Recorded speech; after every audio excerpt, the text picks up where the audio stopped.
Bienvenue sur Luds, le podcast lithothérapie et énergie positive. Je suis Ludivine et je vous partage ici tous les outils et les informations dont vous avez besoin pour mieux connaître les pierres et mieux apprivoiser leurs énergies. On parlera donc beaucoup de cristaux, mais pas que. Régulièrement, vous retrouverez ici des épisodes hors série traitant de divers sujets holistiques autour de la psychologie positive, de pratiques naturelles, de l'astrologie, du développement personnel et bien d'autres choses encore. C'est parti! Bonjour à tous et bienvenue sur ce nouvel épisode. On se retrouve aujourd'hui pour le premier bonus autour des chakras.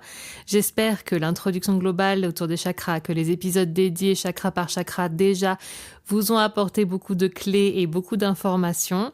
Avant de vous dévoiler le premier sujet de nos bonus, je voulais également vous remercier pour tous vos retours pour ces nombreux épisodes déjà et vous dire aussi que vous avez été très nombreux à me dire que vous aviez une connexion à plusieurs chakras. À chaque fois, vous me disiez, voilà, ce chakra me parle. Ah, mais celui-ci aussi, c'est marrant. Ah, mais ça aussi. Il y a une raison très simple à ça. C'est que là, nous avons fait une description globale des chakras et de à quoi est-ce qu'ils sont rattachés. Évidemment, ça parle à tout le monde parce que c'est tous des événements qui se passent dans notre vie. C'était des choses qui sont très, très banales pour tout le monde. Après, justement, quand on veut travailler sur ces chakras de manière plus profonde, c'est là où commence le travail sur soi. C'est là où commence l'introspection et c'est là où on commence à creuser davantage lorsqu'on comprend quel chakra justement est le plus mis en avant, le plus fermé en tout cas en ce moment pour nous et avec lequel on aurait le plus de problèmes. Je peux vous donner un exemple très parlant pour justement vous faire comprendre un peu le process duquel je parle. C'est lorsqu'on se dit qu'on manque de confiance. Très souvent on me dit oui, je manque de confiance. Ok, donc là forcément on va déjà essayer d'aller rallumer le chakra du plexus solaire, c'est certain. On va prendre une pierre qui va s'y rattacher parce que voilà, ça part de là. Mais pourquoi est-ce qu'on manque de confiance en nous? Est-ce qu'on manque de confiance en nous parce qu'on n'ose pas parler? On a peur de prendre la parole, on a peur de s'exprimer. Donc là on va jumeler le travail du plexus solaire avec le travail de la gorge pour essayer justement de se redonner confiance pour communiquer d'une meilleure façon. Ou alors est-ce qu'on n'a pas confiance parce que dans notre vie de femme, on a subi des violences, on a été réprimé, violenté, et justement, on a peur de se mettre en avant, on a peur d'utiliser notre puissance, notre pouvoir et de rayonner parce qu'on veut surtout pas trop être vu pour éviter justement d'attirer des mauvaises personnes à nous. Là, on va travailler sur un plexus solaire qui va se jumeler à un chakra sacré pour venir un peu rétablir la connexion entre les deux. Ou alors, est-ce qu'on manque de confiance parce qu'on n'a jamais eu de base dans la vie, on nous a pas appris comment combler nos besoins primaires, on ne sait pas trop où on veut aller, on manque de base, de structure, d'ancrage. Là, vous l'aurez compris, on va travailler sur le plexus solaire et on va rétablir nos racines, on va travailler sur le chakra racine. Donc voilà, il y a plein de connexions comme ça qui peuvent se faire lorsqu'on met en lumière un problème. Il a des sources qui peuvent être diverses. Donc voilà, évidemment, quand on veut faire un travail comme ça, il y a le premier chakra qui va se mettre en avant. Mais lorsqu'on creuse un petit peu, c'est d'autres qui vont suivre. Parce que c'est pas juste se dire « Ah oui, j'ai besoin de confiance, je vais prendre une pierre et puis ça va aller mieux ». Évidemment, le but, c'est de faire ça pour s'aider. Mais il y a un travail à faire derrière, ça ne va pas se faire tout seul. Et le travail ne se fait pas si vous ne cherchez pas à comprendre la source du problème. Donc voilà pour ce petit point que je voulais mettre en avant. Maintenant, quel est le sujet du jour? Ça va être nos autres chakras. Vous vous rappelez, je vous ai dit que nous avions également 21 chakras secondaires et deux autres que j'aime beaucoup. Et je vais commencer par vous détailler ces deux-là avant de vous dire où se trouvent nos 21 autres chakras secondaires. Donc ces deux chakras-là sont moins connus, moins répandus, même dans la spiritualité de manière générale, mais ils sont très très très très très intéressants selon moi. Lorsque je les ai découverts, je me suis dit ah oui, ça fait sens en fait, ça fait sens. Pourquoi? Parce que vous allez voir quand je vais vous les expliquer juste ici. On a nos 7 chakras principaux qui régissent notre corps énergétique. On peut le situer, on l'a dit tout au long de ces épisodes, dans des endroits physiques de notre corps. On monte crescendo entre l'être, l'incarnation, plutôt le faire, la vie incarnée, bien que toujours spirituelle avec les chakras du bas, puis on monte dans l'émotionnel et dans la spiritualité. Ces deux chakras-là se situent en dehors de notre corps physique, d'accord? Et ils se situent donc un au-dessus de notre tête et un au niveau de nos pieds, en dessous de nos pieds. Donc il y en a un qui va nous connecter profondément à la Terre et un qui va nous connecter profondément à l'univers.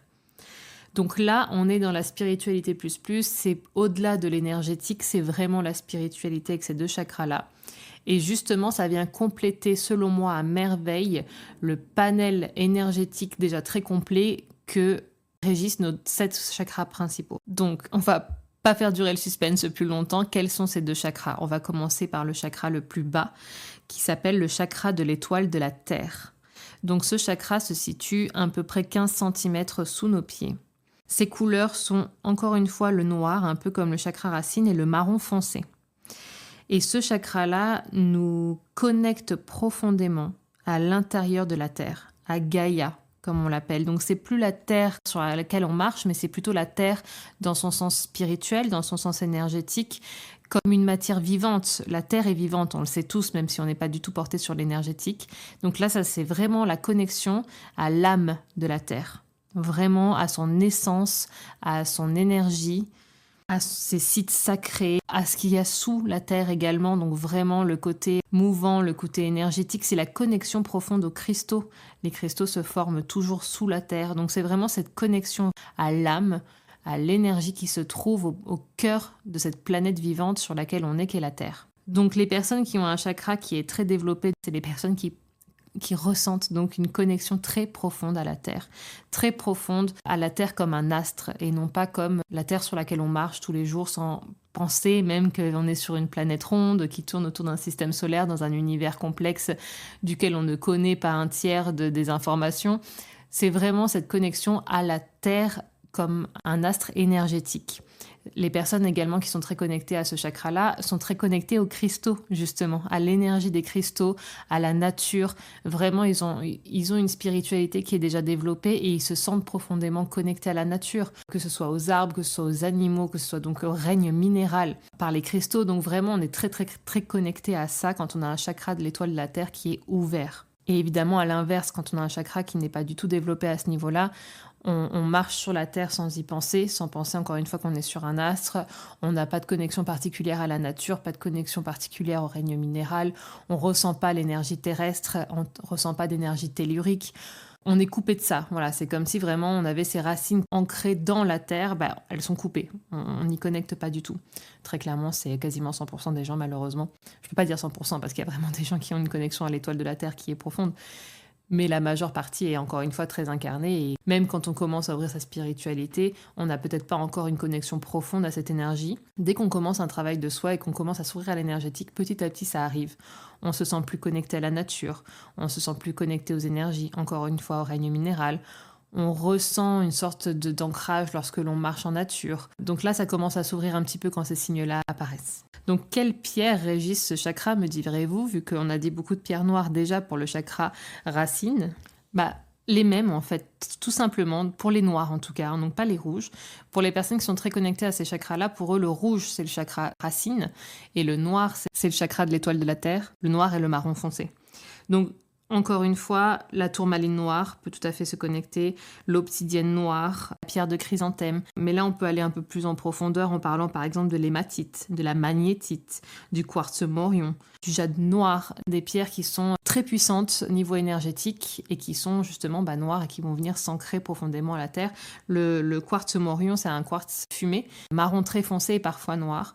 Donc voilà, là on est vraiment dans les racines de la terre avec ces pierres-là. On a la numite aussi, on l'a nommée pour le chakra racine, mais la numite elle est très très très très connectée à ce chakra de l'étoile de la terre.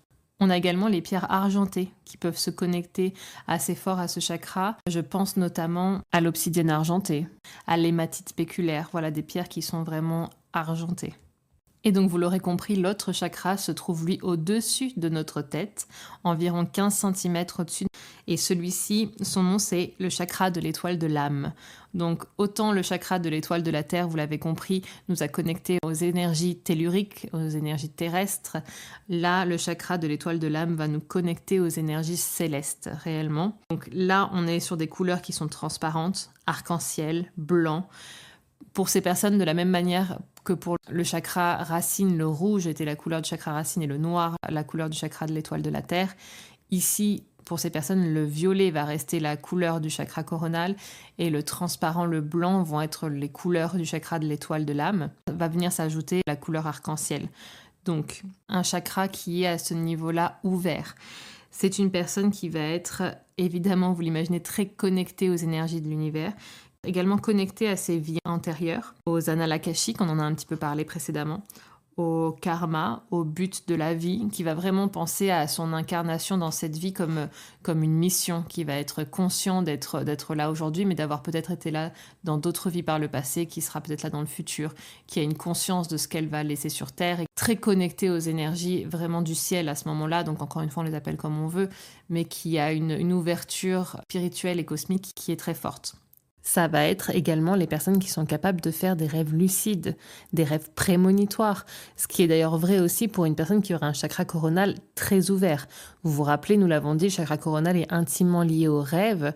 Lorsqu'on est un step au-dessus justement et qu'on arrive à être conscient dans nos rêves, à faire des rêves prémonitoires, voilà, c'est un chakra coronal qui est tellement ouvert qu'il communique déjà très fortement avec un chakra de l'étoile de l'âme. Évidemment, quelqu'un à l'inverse qui n'est pas du tout sensible à ce chakra, vous l'aurez deviné, est complètement fermé à tout ça. Pour lui, il y a une seule vie, il n'y a pas de vie antérieure, il n'y a pas d'autre vie par la suite. On est là aujourd'hui, il faut profiter de la vie maintenant parce qu'il n'y a pas d'avant, il n'y a pas d'après. On n'est pas connecté aux énergies, on n'est pas spirituel. Vraiment, ce chakra-là est encore plus fermé que le chakra coronal lorsqu'on a ces idées-là. Donc, quels cristaux pour ce chakra? On en a déjà dit beaucoup pour le chakra coronal, évidemment. Mais là, on peut mettre l'accent vraiment sur certaines pierres qui vont être la sélénite. La sélénite, on en a parlé. C'est une pierre qui est très spirituelle et à ce moment-là, elle est vraiment connectée plus que d'autres encore aux astres, à l'univers, aux énergies cosmiques. Mais on a également le diamant Herkimer. C'est un quartz, le diamant Herkimer, qui est assez petit, mais qui est extrêmement puissant. J'en parle beaucoup dans le livre, on en parlera dans un podcast dédié aussi. Mais voilà, c'est un petit quartz qui a une vibration extrêmement haute et qui justement se connecte très fortement à ce chakra-là. On a dit, vous savez, les pierres arc-en-ciel, donc on peut penser ici au cristal de roche arc-en-ciel. Le cristal de roche arc-en-ciel, c'est un peu particulier, je l'affectionne pas énormément parce qu'il y a une action humaine en fait pour lui donner cette couleur-là. On a rajouté du titane en fait pour qu'il y ait cet aspect arc-en-ciel. Mais cependant, c'est un minéral auquel on a ajouté un autre minéral finalement et l'énergétique est quand même présent et pour certains, ce cristal-là se connecte très fortement au chakra de l'étoile de l'âme. On peut penser également à la fluorite multicolore. Vous vous rappelez, on en a parlé également hier lors du chakra coronal. On a énoncé cette fluorite violette qui se connectait parfaitement au chakra coronal justement, mais également de cette fluorite multicolore qui, elle, se connecte à tous les chakras du haut de par ses multiples couleurs, mais intensément à ce chakra de l'étoile de l'âme, parce qu'elle va venir ouvrir ce champ des possibles, justement, au-dessus, aux énergies célestes. On peut parler d'encore beaucoup d'autres cristaux, notamment les cristaux encodés. On en a parlé légèrement également dans les épisodes précédents. On peut trouver ici le cristal de roche Golden Healer, cristal de roche lémurien. On peut parler de tout ce qui a un encodage assez fort. Le cristal de roche craquelé également. Toutes ces pierres qui sont hautement vibratoires et qui sont très très très connectées. Voilà pour ces deux chakras qui restent deux chakras principaux mais très spirituels, vraiment plus. Maintenant, on peut détailler les 21 chakras secondaires que comprend notre corps. Donc ces chakras-là ne vont évidemment pas suivre cette ligne énergétique qu'ont les 7 chakras principaux en se trouvant sur notre colonne vertébrale, mais vont se trouver dans divers endroits de notre corps, à commencer par la paume de nos mains. Les 2 mains, à l'intérieur des paumes, se trouve un chakra. Je le trouve très intéressant lorsqu'on aime les pierres et qu'on pratique avec. Pourquoi ? Parce que évidemment, dès qu'on va poser une pierre dans la paume de notre main, c'est souvent là où le travail va commencer à s'initier, où la connexion va commencer à se faire. Et c'est justement parce que se trouve un chakra ici. Donc l'énergie va pouvoir se connecter assez intensément tout de suite. On peut penser également aux guérisseurs qui guérissent avec leurs mains. Bah oui, parce qu'il y a un canal ici qui se trouve en fait de réception et de transmission. Donc on a d'ailleurs une main émettrice et une main réceptrice. J'en parle dans mon livre. Donc c'est un chakra secondaire qui est quand même assez intéressant à avoir en tête lorsqu'on aime pratiquer avec les pierres et lorsque l'on aime ressentir un petit peu les énergies. Ensuite, où se trouvent les autres chakras ? Un point énergétique à chacune de nos oreilles, un point énergétique à chacun de nos yeux, un point énergétique à chacune de nos épaules, un point énergétique à chacun de nos coudes, un point énergétique à chacune de nos hanches, un point énergétique à chacun de nos genoux, un point énergétique à chacun de nos pieds. Donc là, c'est vraiment pour vous faire de haut en bas. Tout ce qui est pair chez l'homme contient un chakra, pour faire simple. Donc nos 2 mains, nos 2 yeux, nos 2 oreilles, nos 2 épaules, notre hanche à 2 côtés, elle a chacune un chakra, nos 2 coudes, nos 2 genoux et nos 2 pieds contiennent des chakras secondaires. Voilà. parce que ce sont vraiment des points énergétiques assez présents dans le corps, parce que vraiment tout est symétrique, tout est double. C'est des points qui sont notamment très utilisés en acupuncture, en médecine chinoise, parce que il y a une résonance quand même qui est assez particulière. Il y a le côté gauche et le côté droit du corps, donc le côté yin et le côté yang, pour la partie énergétique féminine et la partie énergétique masculine. Donc il y a cette résonance de polarité qui est présente dans les deux côtés de notre corps et qui se transcrit encore une fois avec ces chakras. On a également 2 points énergétiques qui se trouvent entre le chakra racine et le chakra sacré. Donc ils vont se trouver ces 2 points sur les côtés. Vous avez les 2 chakras qui suivent la colonne vertébrale et entre les deux, sur les 2 côtés, vous allez avoir 2 points énergétiques qui vont être 2 chakras secondaires. Vous en retrouvez également de la même façon 2 qui vont venir sur le côté, en fait, entre le chakra-gorge et le chakra-cœur. Et donc, vous avez le plexus solaire également qui a un chakra secondaire entre lui et le cœur. Donc, vous avez tous ces petits vortex énergétiques dans le corps, autres que les 7 chakras principaux. Et c'est assez intéressant de les connaître pour justement comprendre dans tous les endroits du corps où passent nos énergies. À comprendre qu'il est important, comme on le dit souvent, d'équilibrer ces polarités. Yin et yang, encore une fois, énergie masculine, énergie féminine, énergie créatrice et énergie de puissance. La douceur et le faire, vraiment être dans l'équilibre de tout ça.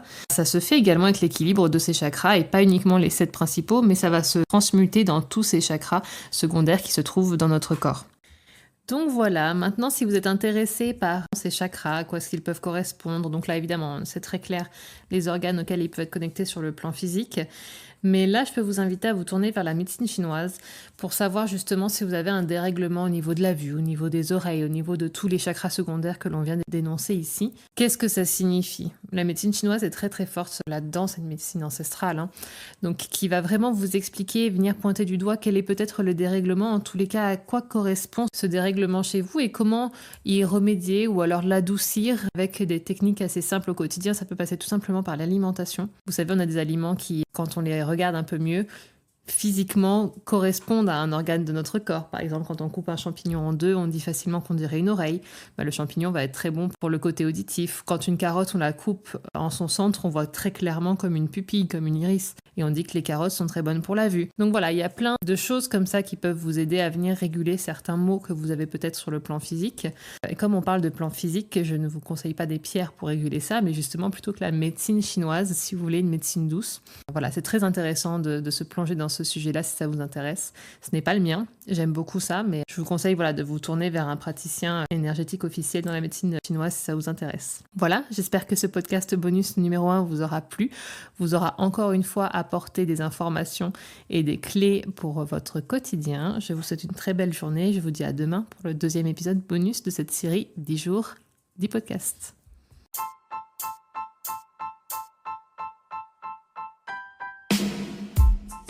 Après chaque épisode ou de manière générale, n'hésitez pas à laisser un commentaire avec vos avis, vos retours, vos questions et éventuellement les sujets que vous aimeriez que nous traitions ensemble. N'hésitez pas également à mettre la note de votre choix sur la plateforme d'écoute que vous utilisez afin de faire connaître ce podcast.